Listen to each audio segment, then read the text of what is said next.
Baik, terima kasih sahabat penyampai kita. Bismillahirrahmanirrahim. La ilaha illallah Muhammadur Rasulullah. Tiada Tuhan yang disembah melainkan Allah, dan juga Nabi Muhammad itu pesuruh Allah.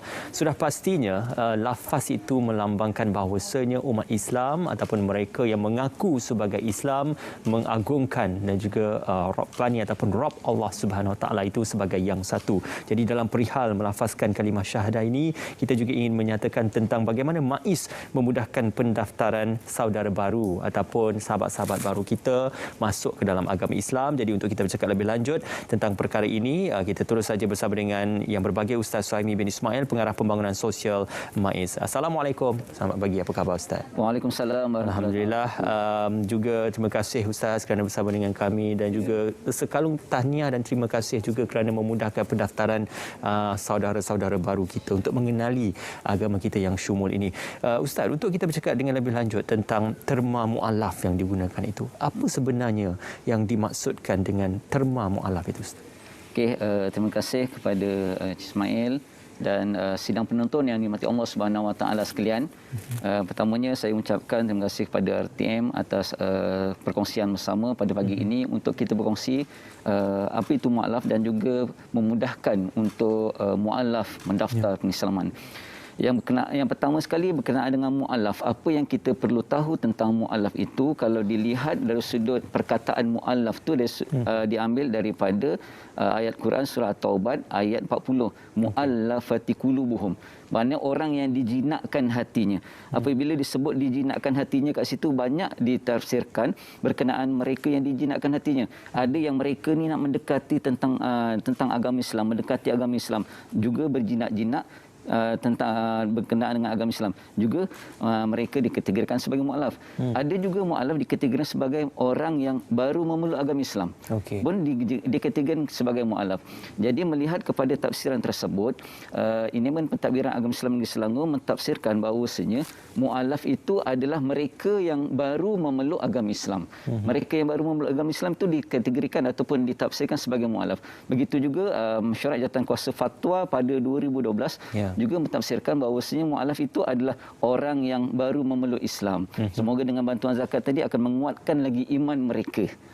Jadi orang yang baru memeluk Islam inilah dikategorikan sebagai ataupun dinamakan sebagai mu'alaf. Tetapi panggilan selepas itu ada juga yang memanggil dia sebagai saudara baru, ada yang memanggil dia mu'alaf, ada yang memanggil juga sebagai saudara kita, dan mengikut orang kata tempat masing-masing. Ala kulli halnya, mereka ni semua adalah orang yang sebelum ni bukan beragama Islam, tetapi mereka masuk Islam dan juga didaftarkan, dan mereka ni dipanggil sebagai mu'alaf, dan daripada pelbagai bangsa. Ada yang daripada bangsa India, Cina, Kadazan dan sebagainya.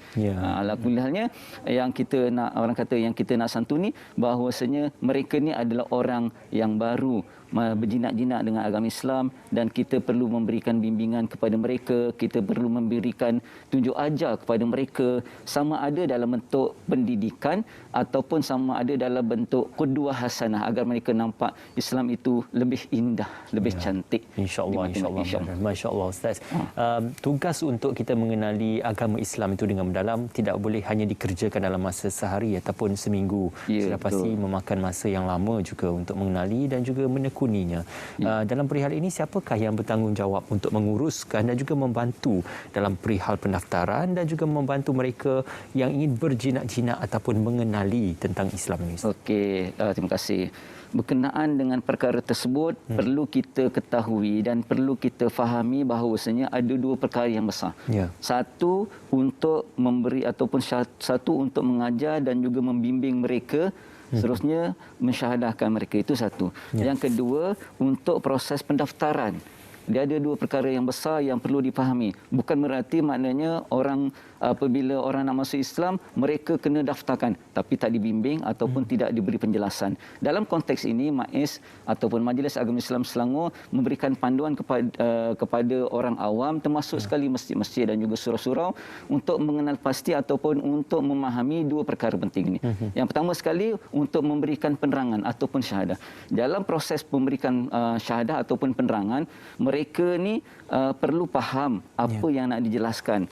Sebab tu termaktub dalam perkara 107 enactment kehendak-kehendak memeluk agama Islam. Mereka perlu menjelaskan kepada mereka apa itu syahadah, disebut majlis penerangan, dan mereka juga perlu memberi pemahaman kepada mereka tentang pengertian syahadah itu.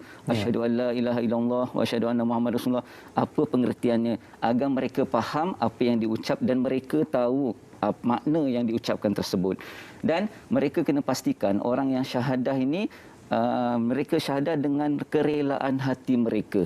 Perkara ini dibuat dalam satu majlis ataupun perkara ini dilaksanakan dalam satu majlis yang kena ada orang yang akan memberi penjelasan dan kena ada saksi yang menyaksikan. Kita tak nak nanti ada dakwa kerana dia kata dah syahadah tapi sebenarnya tak berlaku syahadah, ataupun orang mendakwa dia dah syahadah sebenarnya dia tak pernah syahadah dan sebagainya. Jadi perlu ada dalam satu majlis syahadah yang orang mensyahadahkan dan juga ada yang menyaksikan syahadah tersebut.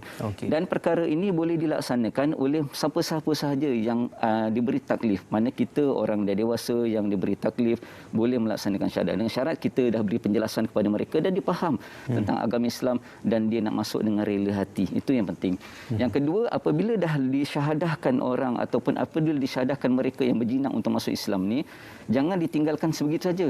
Perlu dibawa kepada pusat-pusat pendaftaran ataupun majlis agama ataupun pejabat agama untuk didaftarkan agar ada satu identiti kepada mereka yang baru masuk Islam ni, mereka telah didaftarkan dan ada kad untuk mereka pegang dan ada kad untuk mereka tunjukkan, buktikan yang mereka ni dah syahadah. Dan mereka ni boleh merujuk kepada mana? Kepada mana-mana pusat pendaftaran ataupun pusat pengurusan pengislaman untuk tujuan didaftarkan tadi, sama ada di pejabat agama ataupun di mana-mana NGO yang terpilih, ataupun mereka ni boleh orang kata didaftarkan ke Majlis Agama Islam Selangor di HQ pun tak ada masalah. InsyaAllah lebih boleh untuk kepada yang lebih arif ataupun yang lebih berautoriti untuk didaftarkan. Apa dokumen yang diperlukan Ustaz dalam perihal untuk memastikan pendaftaran itu lengkap dan tidak akan ada sebarang unsur-unsur keraguan dari segi urusan mengesahkan pendaftaran itu? Okey, dalam proses pendaftaran ni dokumen tu sangat penting. Dokumen sangat penting. Bagi mereka yang kata Ustaz saya pernah dah syahadah di contohnya di masjid sekian-sekian, ada tak dokumen yang menunjukkan dia pernah syahadah dekat masjid sekian untuk direkodkan dia syahadah? Kalau tak ada, pastikan masjid yang di mana tempat dia disyahadahkan tu rekodkan syahadah dia. Okey, kalau ada dibawa sekali pasal proses pendaftaran tersebut dan di peringkat pejabat agama ataupun di peringkat majlis agama, dia akan memastikan dokumen tersebut disertakan, dikepilkan ketika mana mualaf ataupun ketika mana pemohon tadi membuat permohonan untuk pendaftaran. Jadi diisi saja borang dan disertakan, mudah saja disertakan kad pengenalan, bawa 2 orang saksi serta gambar, cukup. Okey, itu saja. Itu saja. Pergi nanti pastikan pemohon tadi faham perkara yang diisi, kemudian dia tanda tangan dan pendaftar nanti akan daftarkan di dalam daftar mualaf. Itu saja, mudah. Okey. Selain daripada itu, apakah proses itu kita ingin juga mengetahui seberapa lama proses untuk pendaftaran, kad perakuan dan juga untuk memastikan agar mereka yang sudah pun memeluk Islam itu boleh benar-benar untuk membawa title ataupun tajuknya sebagai seorang yang beragama Islam yang disahkan secara dokumennya. Okey, terima kasih, soalan yang cantik. Sebenarnya proses tersebut tidak lama. Yang menjadi lama kadang-kadang bila dah daftar tu ada pertanyaan-pertanyaan. Kita masih buka lagi.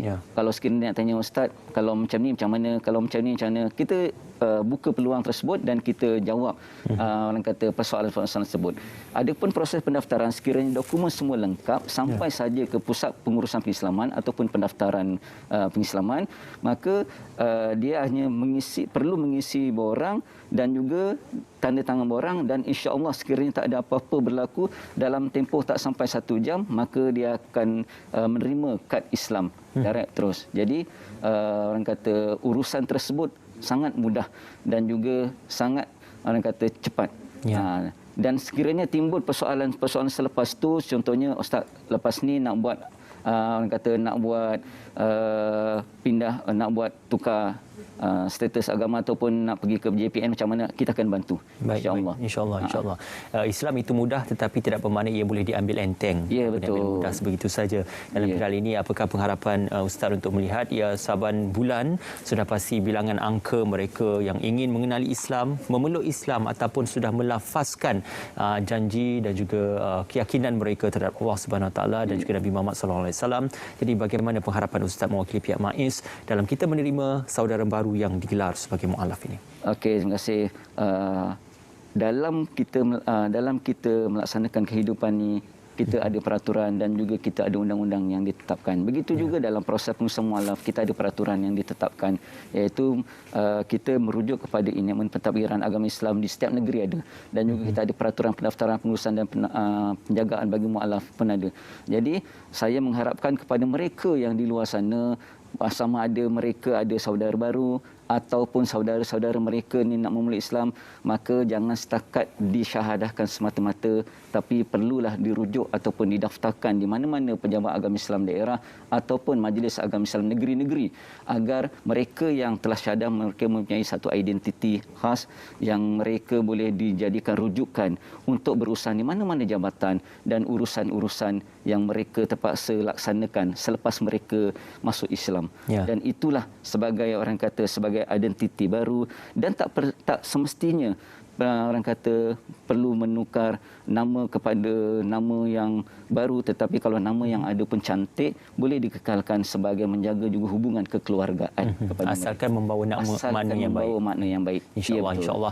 Sekali lagi laman sesawang yang boleh dilayari Ustaz untuk kita mendapatkan maklumat lanjut. Boleh rujuk kepada www.mais.gov.my. Okey, insyaAllah. Terima kasih Ustaz. Terima kasih juga kepada pihak Majlis Agama Islam Negeri Selangor. Sebelum kita berakhir, saya juga ingin tinggalkan tentang dakwah ummah ini dalam Islam bersifat universal. Maka disebutkan oleh firman Allah dalam surah Al-Anbiya ayat 107 yang bermaksud, dan tiadalah kami mengutuskan kamu wahai Muhammad melainkan untuk menjadi rahmat bagi semesta alam. Masya-Allah, mudah-mudahan sama-samalah kita berkongsikan amalan yang baik ini untuk keseluruhan umat manusia sejagat. Kita akan berjeda